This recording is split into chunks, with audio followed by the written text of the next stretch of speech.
Fact number 1 guys, जब भी हमारे सामने टेस्ला कंपनी की बात होती है तो हमारे दिमाग में एलोन मस्क का ही नाम आता है। लेकिन क्या आप ये जानते हैं कि टेस्ला एलोन मस्क की कंपनी थी ही नहीं।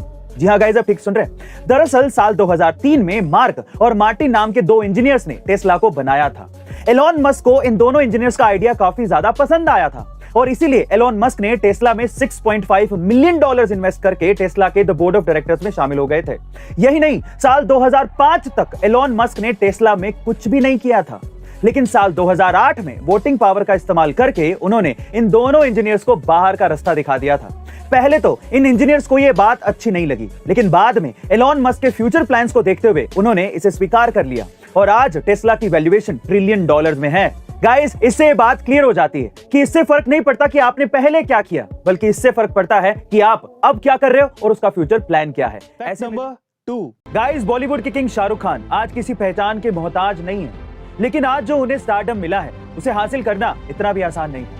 हाँ, भले ही शाहरुख खान बचपन से ही एक्टिंग का शौक रखते थे, लेकिन उनकी मां के अलावा किसी को भी इस बात पे भरोसा नहीं था कि वो कभी एक्टर बनेंगे। और जब भी शाहरुख इस बात से निराश होते तो उनकी मां उन्हें कहती कि बेटा, तू बिल्कुल दिलीप कुमार जैसा लगता है और तू एक दिन मुंबई जाकर एक्टर जरूर बनेगा। मां की ये बात सच भी हुई। शाहरुख खान मुंबई आए, एक्टर बने और बॉलीवुड पे छा गए। लेकिन शाहरुख की बदकिस्मती देखिए, ये देखने के लिए उनकी मां जिंदा नहीं रही। शाहरुख उनकी मां की इच्छा उनके जीते जी तो पूरी नहीं कर पाए, लेकिन उन्होंने इस दिन कसम खाई कि मैं एक दिन इतना बड़ा स्टार या सितारा बनूंगा कि मेरी मां स्वर्ग से मुझे देखेगी। गाइस, हर मां ये चाहती है कि उसका बेटा कामयाब हो, पर क्या हर बेटा शाहरुख खान की तरह सोचता है? कमेंट सेक्शन में जरूर लिखिएगा। फैक्ट नंबर 3 दोस्तों, 1576 का हल्दी घाटी युद्ध इतिहास का सबसे कठिन युद्ध माना जाता है, लेकिन बहुत कम लोग ही ये जानते हैं कि युद्ध से पहले अकबर ने महाराणा प्रताप को कहा था कि अगर आप हमसे संधि करते हैं तो आधा भारत आपका रहेगा।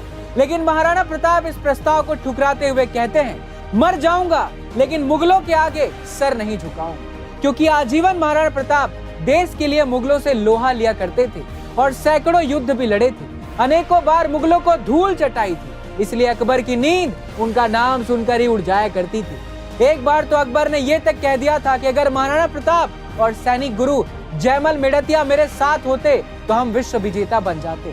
दोस्तों, महाराणा प्रताप ने मरते दम तक देश की रक्षा की है। प्रणाम है उनके इस समर्पण को। फैक्ट नंबर 4 कौन कहता है सपने पूरे नहीं होते? थोड़ी हिम्मत करके तो देखो यार। ऐसे ही एक कहानी है अनिल अग्रवाल की, जो वेदांता रिसोर्सेज के मालिक हैं। जब अनिल मुंबई आए थे तब उनके पास कुछ नहीं था, केवल एक टिफिन बॉक्स, बिस्तर और अपने सपने। उस वक्त उनकी उम्र महज 19 वर्ष की थी। मुंबई पहुंचने पर उन्होंने पहली बार वहां की काली पीली टैक्सी और डबल डेकर बस देखी, जो उन्होंने इससे पहले सिर्फ फिल्मों में देखी थी, जो उनके लिए एक सपने जैसा था। लेकिन वही सपना आज हकीकत बन गया और वो एल्यूमिनियम, जस्ते और तांबे के सबसे बड़े कारोबारी हैं। उनकी नेट वर्थ 28,625 करोड़ रुपए है। और यही नहीं, साल 2020 में फोर्ब्स की लिस्ट में उनकी पोजीशन 63rd थी। दोस्तों, अनिल जी ने कबाड़ के धंधे में शुरू किया और आज माइंस और मेटल इंडस्ट्रीज के शहंशाह बन गए। इससे एक बात तो पता चलती है कि अगर हौसला बुलंद हो और अंदर कुछ करने की आग हो तो कुछ भी असंभव नहीं। ऐसे ही अमेजिंग मोटिवेशनल वीडियोस के लिए शेयर, सब्सक्राइब और लाइक करना ना भूलिए।